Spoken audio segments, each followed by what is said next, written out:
சேர்ந்து வாசிக்கலாம்.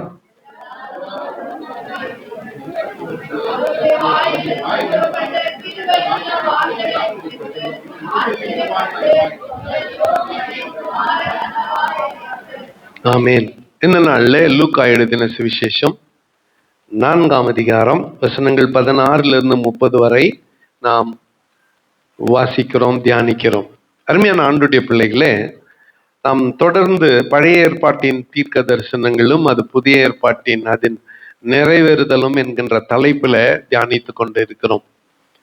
அதனுடைய தொடர்ச்சியில இந்த நாளில இயேசு தாம் வளர்ந்த ஊராகிய நாசரேத்துக்கு அவர் வந்து தம்முடைய வழக்கத்தின்படியே ஓய்வு நாளில் ஜெப ஆலயத்தில் பிரவேசித்து வாசிக்க எழுந்து நின்றார். ஃபர்ஸ்ட் இங்க வழக்கத்தின்படியே, யூசுவலா இயேசுநாதர் அவருடைய சொந்த ஊராகிய நாசரேத்தில் இருந்தால் ஓய்வு நாள்ல எங்க போவாரு சொல்லுங்க? ஓய்வு நாள்ல எங்க போவாரு? ஜெப ஆலயத்துக்கு போவாரு. இயேசுநாதரே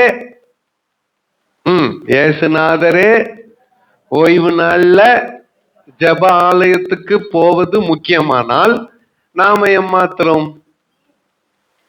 அப்போ ஓய்வு நாள்ல ஜெபாலயத்துக்கு போறது இயேசுநாதருக்கே முக்கியம், சமமாய் நமக்கும் முக்கியம். ஹல்லேலூயா.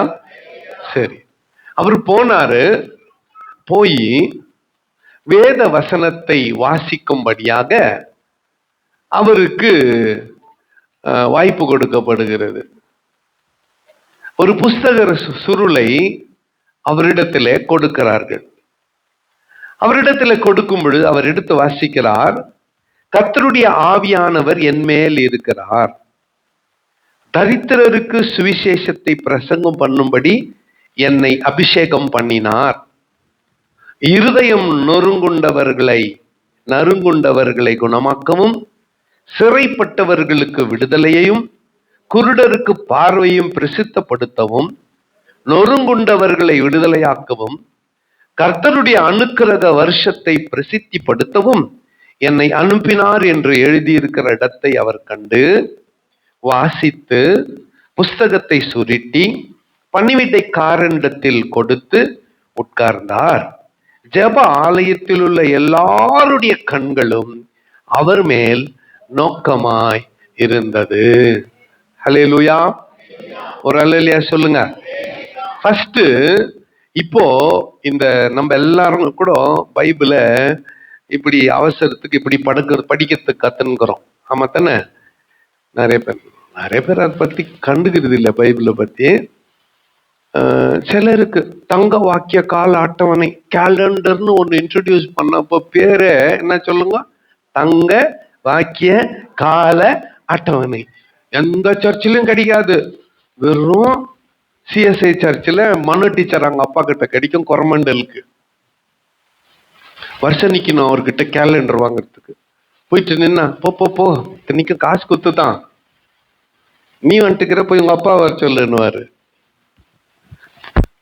அப்போ தங்க வாக்கிய கால அட்டவணை. அவர் அந்த சர்ச்சில் செக்ரட்டரியா இருந்தாரு. அவருக்கு டைம் பிளாக்ல இவ்வளவு பேர் கூட அப்புறம் வாங்கி வீட்டுல மாட்டோம். எதுக்கு? அது வேலைக்கு போறதுக்கு முன்னால அந்த டேட்டுக்கு அந்த வசனத்தை ஃபர்ஸ்ட் ஒரே வார்த்தை ஓடிடுறது. அதுக்கு தான் அது. அப்போ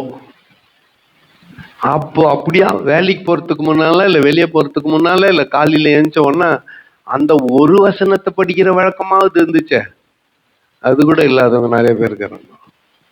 பைபிள் ஞாயிற்றுக்கிழமை தூசி தட்டி சுத்தமா உங்க பைபிள் சுத்தி கிழியாத புதுசா வச்சுன்னுக்கிறீங்கன்னா என்ன அர்த்தம் சொல்லுங்க? அவ்வளோ படிக்கிறீங்கன்னு அர்த்தம். இந்த பைபிளை உங்களே என்ன பண்ண முடியறது இல்ல, பிரிக்கவே முடியறது இல்லை. அப்படியே சுத்தமா பத்திரமா வச்சுக்கிறீங்க. ஒரு சிலர் போறதுக்கு முன்னால டக்குன்னு பிரிச்சு ஒரு வசனம்,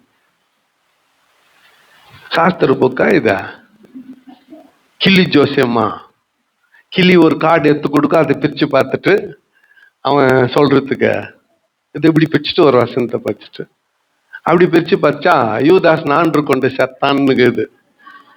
அதோட இன்னைக்கு சரியில்லைப்பா அப்படின்னு கூட்டிட்டு திரும்பின்னு படிச்சா நீயும் அதே செய்யணும் இன்னொரு இடத்துல இருக்குது. ஐயோ என்ன அவ்வளவு நீ செய்ய நினைத்ததை துரிதமாய் செய்யணும் மூணாவது வாட்டி தேவையாதெல்லாம். அப்படி இல்லை பைபிள் படிக்கிறது. ஆனா ஏசுநாதர் நாட்கள்ல ஏசாயா தீர்க்க தரிசன புஸ்தகம், ஆகமங்கள் இதெல்லாம் சின்ன சின்ன சுருள்களாக சுருட்டி வச்சிருக்கும். லைப்ரரி மாதிரி வச்சிருப்பாங்க.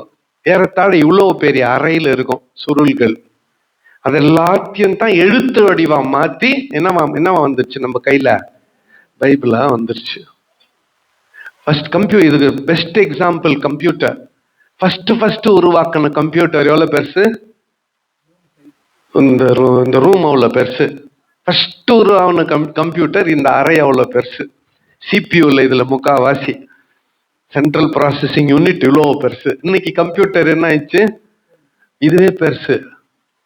சின்னதா சரி இப்ப பண்ணிட்டுக்குது இவ்வளோ உண்டு அப்படின்றாங்க.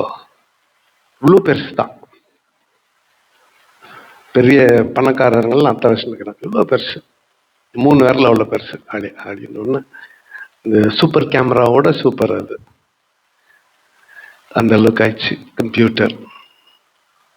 பைபிள் கூட அப்படித்தான் ஆயிடுச்சு, சுருங்கி போச்சு, ரொம்ப சின்னதாயிடுச்சு. இருக்கட்டும்.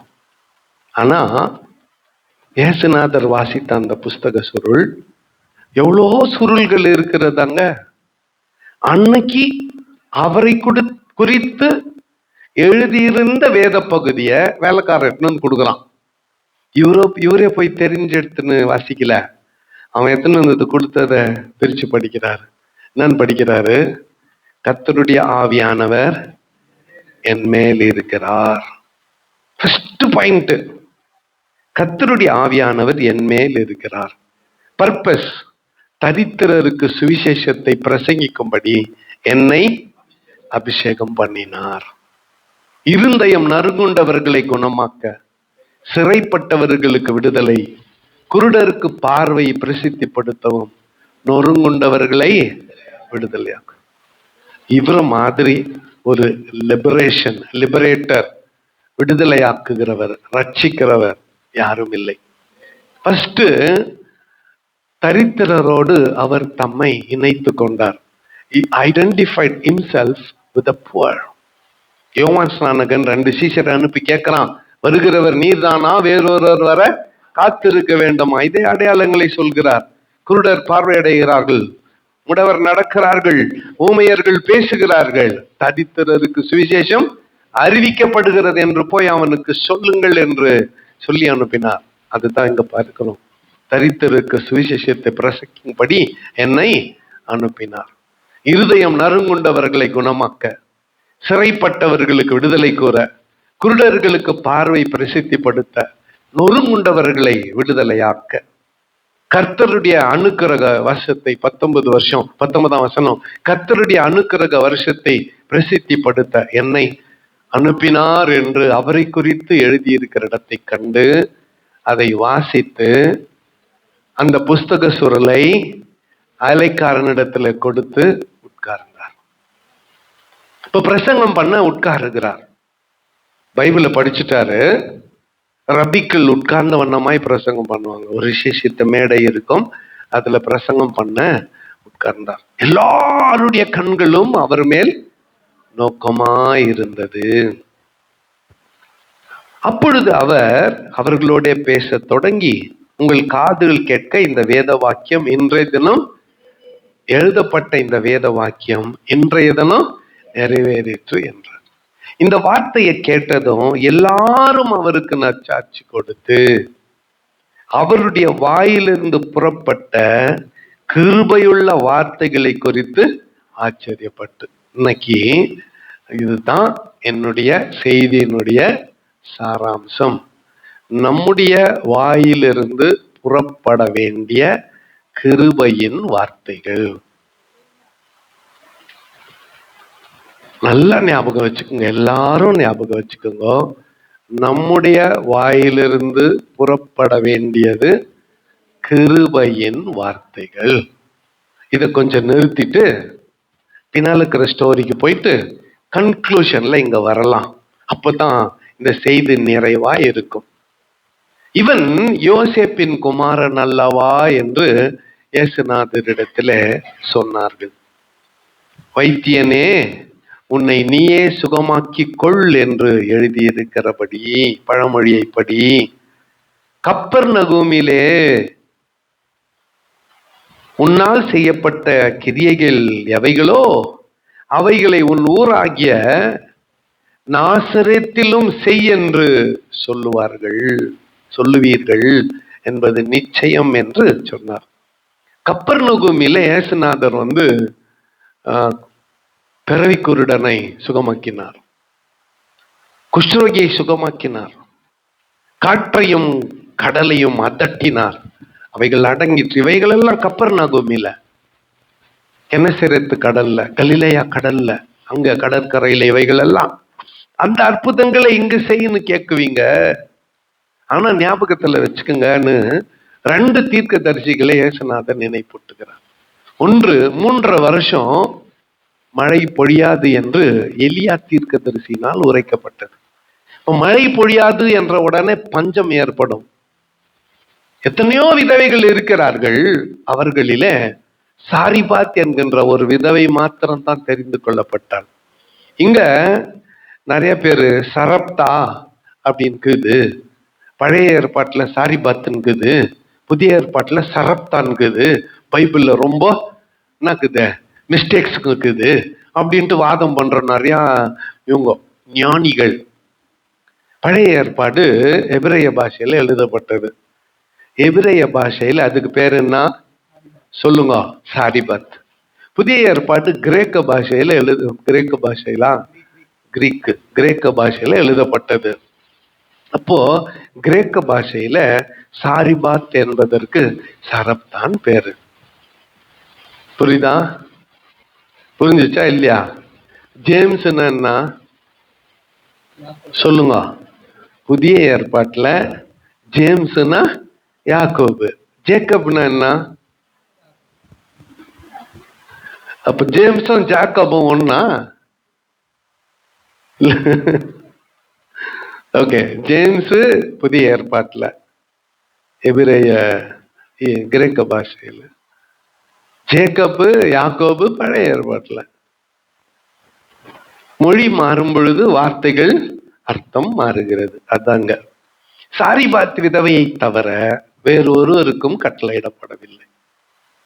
அடுத்து எலிசா தீர்க்கதரிசி. எலிசா தீர்க்கதரிசியின் நாட்கள்ல எவ்வளோ குஷ்டரோகிகள் இருந்தார்கள். ஆனா சீரியா நாட்டின் படைத்தலைவனாகிய நாகமான் ஒருவன் மாத்திரம் சுகம் பெறுவதற்காக அவனுக்கு மட்டும் கட்டளை பிறந்திருந்தது. இந்த 2 உதாரணத்தை சொன்னாரு. சொன்னதும் இங்க ஜெப ஆலயத்தில் இருந்த எல்லாரும் இவைகளை கேட்டபோது, இவர் நம்மளத்தான் வையறாரு, இவர் நம்மளத்தான் திட்டுறாரு, இவர் நம்மளத்தான் இப்படி பேசுறாருன்னு புரிந்து கொண்டு அவரை அந்த பட்டணம் மலை மேல கட்டப்பட்டிருக்கிற பட்டணம், அந்த ஊருக்கு வெளியே செங்குத்தான ஒரு பாறை இருக்கிற இடத்துல கொண்டு போய் அவரை தள்ளிவிட முயற்சி செய்தார்கள். அவரோ அவர்கள் நடுவிலிருந்து கடந்து போய்விட்டார், மறைந்து போய்விட்டார். நல்லா கவனிங்க. இங்க இயேசுநாதர் சர்ச்சுக்கு போறாரு. வேலைக்காரன் ஒரு புஸ்தக சுருளை எடுத்துன்னு வந்து கொடுக்குறான், அல்லது பைபிள்ல ஒரு வாசகத்தை கொடுக்குறாங்க. அதை படிக்கிறாரு. அது பார்த்தா அவரை குறித்து எழுதப்பட்ட ஒரு பகுதி. அதை படிச்சு முடிச்சுட்டு பிரசங்கம் பண்ண உட்கார்றாரு. ஜனத்துல 2 வகையான கருத்து. ஒன்று, இவர் வாயிலிருந்து கிருபையின் வார்த்தைகள் வருகிறதே அப்படின்ற ஒரு கூட்டம். இன்னொரு கூட்டம், இவன் யோசேப்பின் மகன் அல்லவா. இப்போ கிருபையின் வார்த்தைகள் வருகிறதேன்னு சொன்னவங்கள விட்டுட்டாரு. யோசேப்பின் மகன் அல்லவான்னு இவரை கேவலமா பேசினவங்களுக்கு பதிலளிக்கும்படியாய் 2 உதாரணத்தை சொல்றாரு. நீங்கெல்லாம் இருக்கிறீங்க, என்னை ஏற்றுக்கொள்ளுகிற சாரிபாத்தின் விதவைக்குத்தான் அப்பம். என்னை நம்புகிற நாகமானுக்கு தான் சுகம். 150 பேர் வந்துக்கிறீங்க. இதுல கர்த்தருடைய வசனத்தை யார் ஏற்றுக்கொள்ளுகிறார்களோ அவர்களுக்கு சுகம். கர்த்தருடைய வார்த்தைய யார் நம்புறாங்களோ அவங்களுக்கு விடுதலை. இது மாமல் இவர் எப்பவுமே பேசுறது தான். அப்படின்னு நினைச்சானா நீ எப்படி வந்தியோ அப்படியே திரும்பி போவ. நான் ஒண்ணும் இல்லை, ஆளானப்பட்ட இயேசுநாதரே ஒண்ணும் இல்லை. இந்த 150ல 149 இவன் ஞானப்பிரகாசம் புள்ள இல்லையான்னு சொல்லட்டும், அது உண்மைதான். இந்த டைம் பிளாக்ல கில்லி வச்சிருந்தவன் தானே இவன் சொல்லிட்டோம். தெரு தெருவா திரிஞ்சு நின்றவன் தானேன்னு சொல்லிட்டோம். ஆனா ஒரே ஒரு ஆத்மா இவைகள் கிருபையின் வார்த்தைகள்னு சொல்லல, அந்த ஆத்மா ரட்சிக்கப்படும். இப்போ அந்த வார்த்தை இயேசுநாதர் வாயிலிருந்து வருகிறது. கொஞ்சம் பழைய ஏற்பாட்டில் இது எங்க இருக்குது? ஏசாயா 61ஆம் அதிகாரத்துக்கு திருப்பலாம். ஏசாயா தீர்க்க தரிசன புத்தகம் 61ஆம் அதிகாரம் 1-3 வரை எல்லாரும் சேர்ந்து படிச்சிடலாம். கர்த்தராகிய தேவனுடைய ஆவியானவர் என்மேல் இருக்கிறார், சிறுமைப்பட்டவர்களுக்கு சுவிசேஷத்தை அறிவிக்க கர்த்தர் என்னை அபிஷேகம் பண்ணினார்.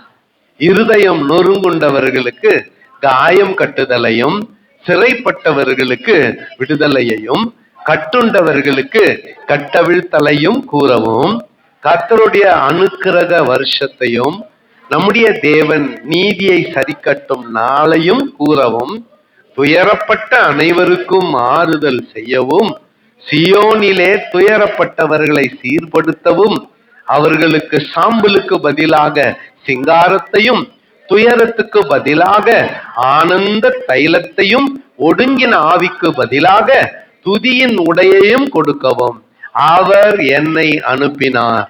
அவர்கள் கர்த்தருடைய நம்முடைய மகிமைக்கென்று நாட்டின நீதியின் விருட்சங்கள் எனப்படுவார்கள். இன்னும் நிறையா இதே மாதிரி இன்னும் 4-5 வசனங்கள் இது தொடர்ச்சியாகவே வாசிக்கிறோம். இது இயேசுநாதரை குறித்து சொல்லப்பட்ட தீர்க்க தரிசனம். மேசியா வருவார். அவர் என்ன செய்வார்? சிறுமைப்பட்டவர்களுக்கு சுவிசேஷத்தை அறிவிப்பார். இருதயம் நொறுங்குண்டவர்களுக்கு காயம் கட்டுவார். சிறைப்பட்டவர்களை விடுதலையாக்குவார். கட்டுண்டவர்களுக்கு கட்டவிழ்த்தலை கூறுவார். கர்த்தருடைய அனுக்கிரக வருஷத்தை நமக்கு அறிவிப்பார். தேவனுடைய நீதியை சரிக்கட்டும் நாளை குறித்து நமக்கு கூறுவார். சியோனிலே துயரப்பட்டவர்களை சீர்படுத்தவும், அவர்களுக்கு சாம்பலுக்கு பதிலாக சிங்காரத்தையும், ஒடுங்கின ஆவிக்கு பதிலாக துதியின் உடையையும் கொடுக்க அவர் என்னை அனுப்பினார். அல்லேலூயா. ஒரு அல்லேலூயா சொல்லுங்க. இதுல அற்புதமான ஒரு பகுதி, துயரப்பட்டவர்களுக்கு சாம்பலுக்கு பதிலாக என்ன? துதியின் உடை, சிங்காரம் அழகு. சாம்பலுக்கு பதிலாக என்னத்தை கொடுக்கிறாராம்? சிங்காரத்தை, அழகை கொடுக்கிறார். நல்லா கவனிங்க. துயரப்பட்டவர்கள், துக்கத்துல இருக்கிறவர்கள் முகம் பாடி துணியை கூட வெளுத்து, அதாவது துவைச்சு போடாம அழுக்கு துணியில தலை வராம முகம் கடாம அப்படியே இருப்பாங்க. யாரு சொல்லுங்க? துயரப்பட்டவர்கள். ஆனா அப்படிப்பட்டவர்களுக்கு கர்த்தர் ஆனந்த தைலத்தையும், ஒடுங்கின ஆவிக்கு பதிலாக துதியின் உடையையும் கொடுக்கிறவர் ஆண்டவர். துயரப்பட்டவர்களை சந்தோஷம் படுத்தினார். யாரை படுத்தினாரு? மார்த்தாளையும் மரியாளையும். ஆமாவா இல்லையா? மார்த்தாளுக்கும் மரியாளுக்கும் மறிச்சு 4 நாள் கழிச்சுட்டு அவனை உயிரோட கொண்டு வந்தார் இல்லையா? லாசருவ. நாயின் விதவைக்கு என்ன பண்ணாரு? கல்லறைக்கு தூக்கின்னு போயின்னுக்கிறாங்க. ஒரே வாலிப மகனை அவனை உயிரோட கொடுத்தார். யவீருவின் மகளுக்கு என்ன பண்ணாரு? செத்து சில மணி நேரம் ஆயிடுச்சு. சிறு பெண்ணு, அந்த பெண்ணை தள்ளி தாக்குமின்னு அழைச்சு உயிரடைய செய்து அவர்கள் வசம் ஒப்படைத்தார். அப்போ இதெல்லாம் அவர் செஞ்சார். குருடருக்கு பார்வை அளித்தார், முடவரை நடக்க வைத்தார், ஊமையரை பேச, இதெல்லாம் அவரை குறித்து சொல்லப்பட்டாலும் ஒரு முக்கியமான ஒரு வார்த்தை கிருபையின் வார்த்தை. குரல் இல்லையா சொல்லுங்க. அவருடைய வாயிலிருந்து புறப்பட்ட கிருபையுள்ள வார்த்தைகள். இதை மாத்திரம் ஒரு 5 நிமிஷம் நான் தியானிக்க விரும்புகிறேன். மற்றதெல்லாம் அவருடைய வாழ்க்கையில பார்த்துட்டோம். அவரை குறித்து சொன்னதெல்லாம் உண்மை. அவர் கொலை செய்ய நினைச்சது உண்மை. கடைசி வசனத்திலோ அவரோ அவர்கள் கண்களுக்கு கடந்து போனார். அவர்கள் நடுவில் இருந்து கடந்து போனார், மறைஞ்சு போயிட்டார். அவரை அவங்களால ஒன்றும் பண்ண முடியல. இதெல்லாம் உண்மை. ஆனால் அவர் வாயிலிருந்து புறப்பட்ட கிருபையின் வார்த்தைகள் இருக்கிறது. நம்மளுக்கெல்லாம் என்னன்னு பேரு? சத்தமா சொல்லுமா? நம்பிக்கை இருந்தா தானே வரும். 2 பேர் நம்மளுக்கு உண்டு. ஒண்ணு விசுவாசிகள், விசுவாசிகள். நம்மளுக்கு ஒரு பேர் என்ன சொல்லுங்க? சத்தமா மனசு வரமாட்டேன்னு. இதெல்லாம் விசுவாசிங்க. சாதாரண விசுவாசிங்களா? ஒண்ணு விசுவாசிகள். 2வது நமக்கு ஒரு பேர் இருக்கு, கிறிஸ்தவர்கள். நமக்கு 2வது பேர் என்ன? கிறிஸ்தவர்கள்னா கிறிஸ்துவின் பிள்ளைகள், சில்ட்ரன் ஆஃப் கிரைஸ்ட், கிறிஸ்துவின் பிள்ளைகள். கிறிஸ்து எப்படிப்பட்டவர்? கிருபையின் வார்த்தையை பேசுகிறவர். அவருடைய பிள்ளைகள் என்று சொல்லப்படுகிற நீங்கள் எப்படிப்பட்டவர்கள்? நாம் எப்படிப்பட்டவர்கள்?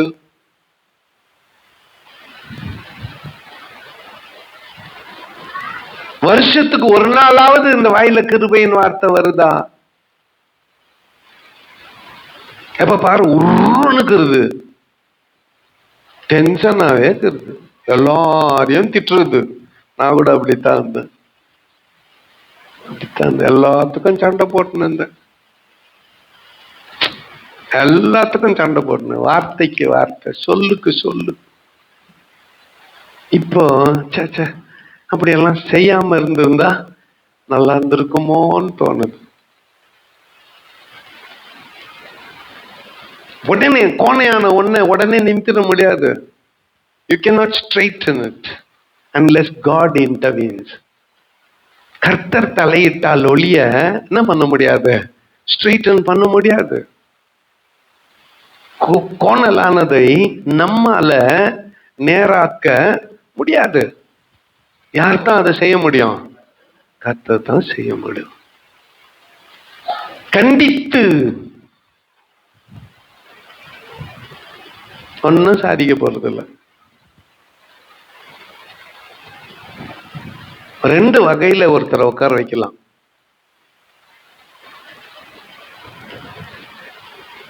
Please be seated. இது ஒரு வகை. உட்காரு, அதுக்கு இது பாரு, உட்காரு. அது நான் ரொம்ப அதிகாரம் பண்றான், ரொம்ப கத்துறான், ரொம்ப பேசுறான். 2வதுல ரட்சிப்பு இல்லை, 2வதுல மீட்பு இல்லை. கிருபையா சொல்றதுல தான் மீட்பு. இயேசுநாதர் அவருடைய முழு ஊழியத்துல நீங்க பாத்தீங்கன்னா, கொஞ்சம் வல்லமை உள்ள சினிமா நடிகர்கள் எல்லாம் இருக்கிறாங்கல்ல, ஹீரோக்கள் எல்லாம், ஒரே இப்படி ஒரு அடியாச்சா 100 பேர் விழுந்துருவாங்க. 50 துப்பாக்கி சுட்டுனுப்பாங்க, இவர் மேல ஒண்ணு கூட பாயாது. இவரு 50 பேரையும் சுட்டு தள்ளிடுவாரு. அப்படித்தான் மாஸ் ஹீரோ. புரியுதா? ஒருவேளை இயேசுநாதர் மாஸ் ஹீரோ வழக்கமா என்ன பண்ணுவார்? டைலாக் பேசுறப்ப அப்படியே வீராவேசமா பேசுவாரு. இயேசுநாதர் ஒரு இடத்துல கூட அலசி ஆராய்ஞ்சு தேடி பார்த்துட்டேன், ஒரு இடத்துல கூட இயேசுநாதர் அப்படி பேசுனதா தெரியல. 2 இடத்துல கோவப்பட்டுக்கிறாரு.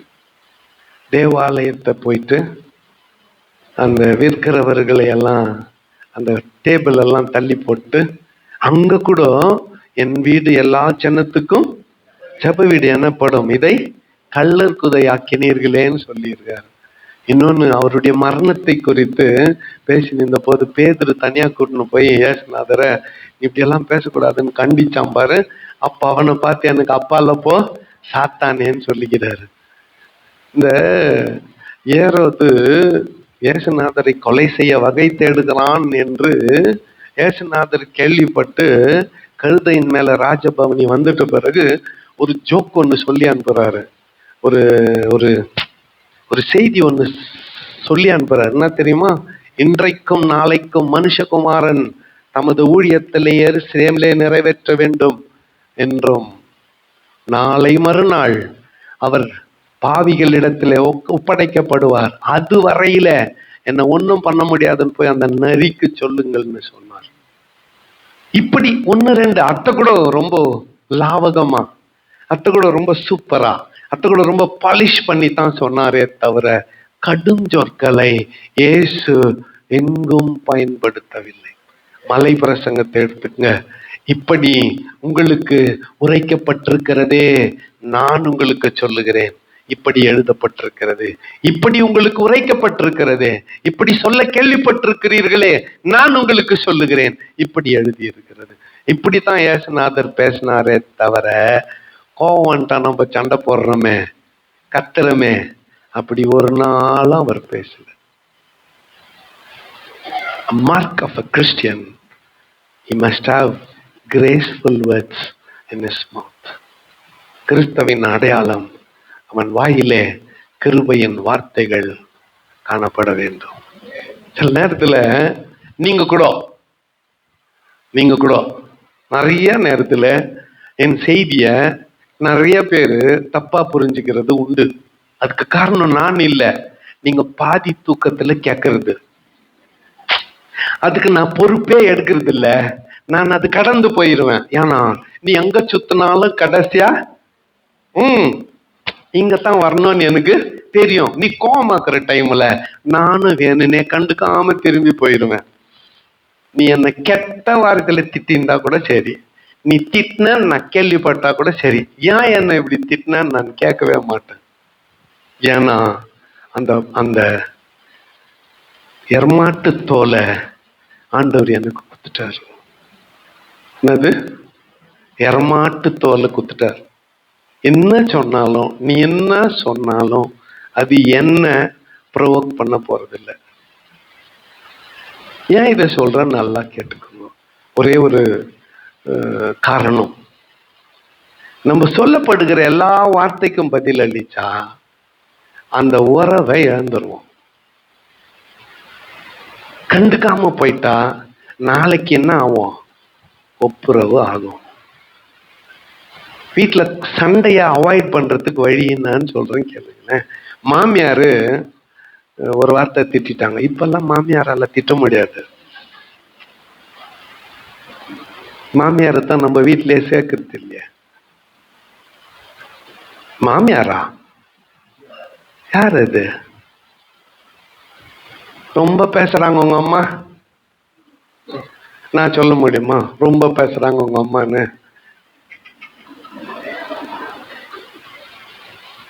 சொல்ல முடியுமா?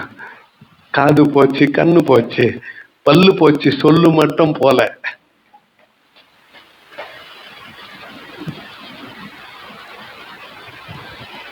நீங்க பர்சனலா எடுத்துக்கனால எனக்கு அதை பத்தி கவலை இல்லை. எப்படி அது காது கேட்க போறது இல்லை. நீங்களா போயிட்டு எதனா காதுல ஊதுனா தான் 2 நாள் இப்படி போவோம், 3ஆவது நாள் இந்த டீன்னு கொடுக்கும். ஒரு பிரச்சனையும் இல்லை, ஒரு ப்ராப்ளம் இல்லை. அதெல்லாம் நம்ம ஹேண்டில் பண்ணிக்கலாம். நான் என்ன சொல்றேன்னா, இப்ப நான் ஏதோ ஒரு செய்தி சொல்றேன், ஏதோ ஒரு பாவத்தை குறித்து சொல்றேன், ஏதோ ஒரு விஷயத்த சொல்றேன்னா இங்க அது நடக்குது, இங்க நடக்குது, அதனால நான் சொன்னேன்னு நிறைய பேர் என்ன பண்றீங்க, தப்பா எடுத்துக்கிறீங்க. அப்ப யாரோ பாஸ்டர் கிட்ட சொல்லிக்கிறாங்க, அதுக்கு ஒரு பிரசங்கம் பண்றாருன்னு நினைச்சுக்கிறீங்க. யாரோ என்கிட்ட சொல்லியிருந்தா அதுக்கு ஞாயிற்றுக்கிழமை வரலாம் நான் காத்து நிற்க வேண்டிய அவசியம் இல்லை. நேரம் உங்க வீட்டுக்கு வந்து நிற்குவேன், என்ன அப்படின்னுவேன். அதிகம் இந்த 150 பேரை காயப்படுத்தணும் இல்ல. ஒரு விஷயத்த நான் சொல்றேன், அதுல நீயோ உன் பிள்ளைகளை ஈடுபட்டுட்டு இருந்தா உங்களை மாத்திக்குங்க, அவ்வளவுதான். எங்களைத்தான் சொன்னாருன்னா அப்புறம் நம்ம மைக்ல சத்தம் போட்டு பேரை சொல்லி உனக்கு தான் சொன்னேன்னு சொல்ல வேண்டி வரும். அந்த நிலைமைக்கு நான் போக மாட்டேன். நம்ம வாழ்க்கையில வாயில கிருபையின் வார்த்தைகள் வரணும். குடும்பத்துல ஒருத்தர் கோமா ஒரு வார்த்தை பேசிட்டாங்க, ட்ரை பண்ணி பாருங்களேன். யாரோ ஒருத்தர் கோமா கத்துறாங்க, போய் டக்குன்னு உள்ள போயிட்டு ஒரு எலுமிச்சை பழத்தை அறுத்து ஜூஸ் போட்டு நல்லா சுகர் எல்லாம் மிக்ஸ் வந்து கையில குத்துட்டு குடிச்சிட்டு திட்டு சொல்லி பாருங்களேன். இன்னொரு முறை உன்னை திட்ட முயற்சி பண்ணுவாங்க. நீ அவங்க 4 கட்டையில கத்துனா நீ 8 கட்டையில கத்துவ. 8 கட்டை தெரியுமா? சா சா. அது அவங்க 4 கட்டையில பேசினா நான் அப்படின்னா நான் அப்படின்னு நீ சண்டை பெருசாகும். அது கிருபையின் வார்த்தைகள் இல்ல. கிருபையின் வார்த்தைகள் எது? தாழ்மையா போயிரு. சொல்லுக்கு சொல்ல வேண்டிய அவசியம் இல்ல. கண்ணுக்கு கண் பல்லுக்கு பல்லுன்னு பழைய ஏற்பாட்டுல சொல்லிட்டாரு. ஒருவன் உன்னை ஒரு கன்னத்தில் அறைந்தால் மறு கன்னத்தை அவனுக்கு திருப்பி கொடு. ஜாக்குவாங்க தெளிவா. அவன்ல ஒருவன் உன்னை வலது கன்னத்தில் அறைந்தால் மறு கன்னத்தை, இப்போ வலது கன்னத்தில் அறைந்தால் எது வலது கண்ணம் உனக்கு? Which is your right side. இப்ப இவன் இப்படி அடிக்கணும், இப்படி மெனக்கெட்டு இப்படி அடிப்பேனா? எப்படி அடிப்பேன்? இப்படித்தான் அடிப்பேன். என் ரைட் ஹேண்ட்ல அடிச்சா அது எங்க போய் படும்? அவனுடைய லெப்ட் சைட்ல. பைபிள்ல என்னத்துக்கு வலது கன்னத்தில் இருக்குது? இது நான் நேசிக்கிறவனை தண்டிக்கிறது. இதுக்கு தெரியுமா? லெப்ட்ல இப்படி அடிக்கிறது இவனை அவமானப்படுத்துறது. வித்தியாசம் புரியுதா? ஒருத்தனை அவமானப்படுத்தணும்னா அவனுக்கு வலிக்க வேண்டிய அவசியம் இல்லை. லெப்ட்ல அப்படின்ட்டா இவனை அவமானப்படுத்தணும்னு அர்த்தம். ஏசுநாதர் அர்த்தத்தான் சொன்னாரு. ஒருத்தன் உன்னை அவமானப்படுத்த நினைச்சா இந்த பக்கம் ஆச்சல இதுல அடின்னு சொல்லு. இன்னொரு முறை உன்னை அவமானப்படுத்த அவன் நினைக்க மாட்டான். தேங்க்யூ.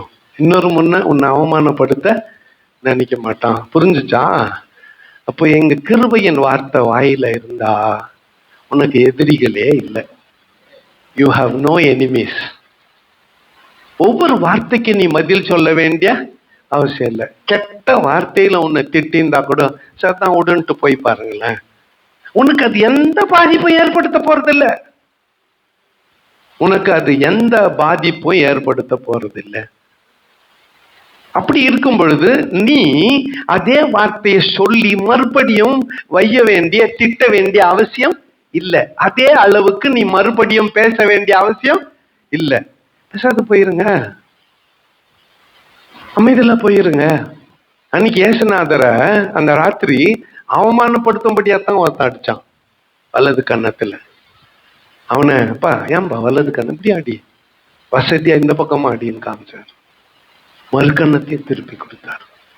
அவர் சொன்னார், அதை சொல்லியும் அதைப்படி நிறைவேற்றி காமிச்சார். இந்த அருமையான காலவெளியில இந்த இயேசுநாதருடைய பல குணங்களிலே அற்புதமான ஒன்று அவர் வாயிலிருந்து புறப்பட்ட, சொல்லுங்க, உங்க வாயிலிருந்து என்ன மாதிரியான வார்த்தை வருகிறது? யாக்கோபு தான் எழுதுறாரு, பேதுருவும் எழுதியிருக்காரு. சொல்லு, நாக்கு பெரிய கப்பலினுடைய சுக்கான் மாதிரி. இந்த வார்த்தை ஒருத்தர் அழிச்சிரும். உன் சொல் ஒருத்தர் அழிச்சிரும்னா அப்பேற்பட்ட சொல்லு உன் வாயில வேணாம். அப்பேற்பட்ட வார்த்தைகளை நீ பேசுறது வேணாம். அடிக்க வாய, முடிக்க வாய. உனக்கு வருத்தமா இருந்தா கூட சும்மா கடந்து போயிரு, சும்மா கடந்து போயிரு. உன்னுடைய மதிப்பை எப்படி கூட்டிக்கிறது? How to add value to your life. உன் வாழ்க்கைக்கு மதிப்பை கூட்டிக் கொள்வது எப்படி? உனக்கு விரோதமாய் எய்யப்படும் அத்தனை வார்த்தைகளுக்கும் பதில் சொல்லாமல் கடந்து போவது. ஜஸ்ட் இக்னோர் பண்ணின்னு போறது. உன்னை இப்படி திட்டினாங்க ஐயா, யாரோ வந்து சொல்றாங்கன்னு வச்சுக்கோங்களேன், ஐயா பல நாள் உன்னை இப்படி திட்டினாங்க ஐயா, சொல்ல வந்தவங்களுக்கு அப்படியா, சரி கேட்ட விட என்னாச்சு அப்படின்ட்டு விட்டாக்கா இன்னொரு மாதிரி கோல் சொல்ல வரமாட்டாங்க.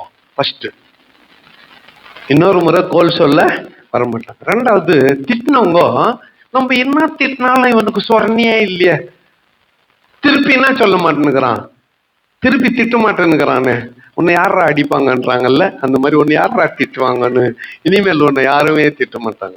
திட்டுறத கதையை விடுங்களேன்.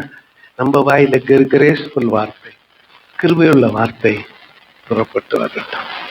ஏசுநாதர் அவரிடத்துல வந்தவர்களை கிருபையுள்ள வார்த்தைகளாய் பேசினார். ஆனா எதிர்த்து நின்றவர்களை என்ன சொன்னாரு, விரியன் பாம்பின் குட்டிகளே என்னார்.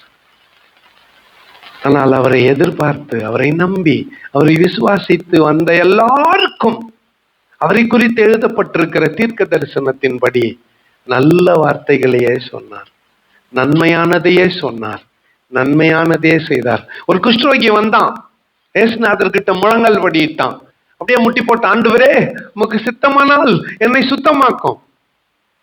தூரத்துல இருந்தே இப்போ குஷ்டரோகி நம்ம கிட்ட இல்லை யாரும், சப்போஸ் வந்துட்டுக்கிறாங்கன்னு வச்சுக்கோங்களேன், திடீர்னு ஒரு குஷ்டரோகி வந்து என்கிட்ட ஜெபம் பண்றாங்க, நான் உடனே கட்டி பிடிச்சி அரவணைச்சு என்ன போடுவேன்னா, தூரத்துல ஏசின் ரத்தம் சகல பாவங்கள்ல இருந்தோம் நம்ம நோக்கி சுத்திகரி, தூரம் எவ்வளவு டிஸ்டன்ஸ் இருக்க முடியும். பார்த்தமே கொரோனால தான் மூஞ்சிக்கு கட்டிக்கின்னு தூரம் நின்னுமே, ஞாபகம் இல்லை? கோவிட்ல தான் மார்க் போட்டு வச்சிட்டாங்க சர்ச்சில் கூட, இங்க தான் உட்காரணும்ட்டு. தூரத்துல இருந்து அப்படியே அங்கே நெல் ஜெபம் பண்றான், அங்கே நெல்லுன்னுவோம். ஆனா ஏசுநாதர் அவன் கிட்ட போய் அவனை தொட்டு அப்ப சொன்ன வார்த்தை கிருபையின் வார்த்தை, எனக்கு சித்தம் உண்டு நீ சுத்தமா. அவன் சுகமானதை விட ரெண்டு விஷயத்த அவன் மறந்திருக்க மாட்டான் வாழ்நாளெல்லாம். சுகம் பெற்றது அற்புதம், ஆனால் அவன் மறவாமல் நடந்த ரெண்டு விஷயம். ஒண்ணு, அவன் குஷ்டரோகியா இருந்த போது அவனை தொட்ட அந்த கைக்குது பாரு, அவன் வாழ்நாள் வரையிலும் அந்த தொடுதலை மறந்திருக்க மாட்டான். கிரேட்டஸ்ட் டச் அது என்ன சொல்லுங்க, கிரேட்டஸ்ட் டச் ஒண்ணு. ரெண்டாவது ஒண்ணு இருக்கிறது, அவர் சொன்ன அந்த வார்த்தை, எனக்கு சித்தம் உண்டு நீ சுத்தமாகுன்ற அந்த வார்த்தை. கொஞ்சம் கூட நிமிர முடியாத கூனிய சுகப்படுத்திட்டு, இவளும் ஆபிரகாமின் குமாரத்தியாய் இருக்கிறாள், எனக்கு உண்டான ஆஸ்தியை விற்று பாதி பேருக்கு கொடுக்கிறேன், யாருக்கிட்ட அநியாயமா வாங்கியிருந்தா 4 மடங்கு திருப்பி தருகிறேன். யாரு?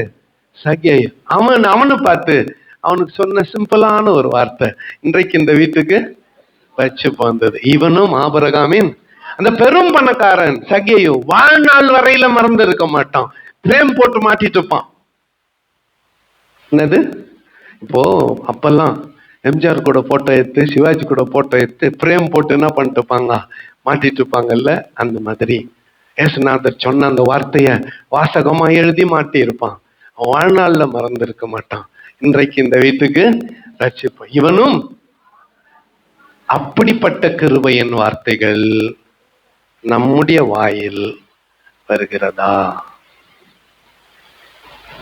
அல்லது இலக்கணமா கெட்ட வார்த்தை பேசுறோமா? வாயை திறந்தா மற்றவங்களை பரியாசம் பண்றோமா? பரியாச உதடுகள்ல பேசுறோமா? அல்லது கிருபையின் வார்த்தைகள் நம்ம வாயிலிருந்து புறப்படுகிறதா? நம்ம சொல்லால மற்றவர்களை காயப்படுத்துறோமா? சிச்சை வேற, காயம் வேற.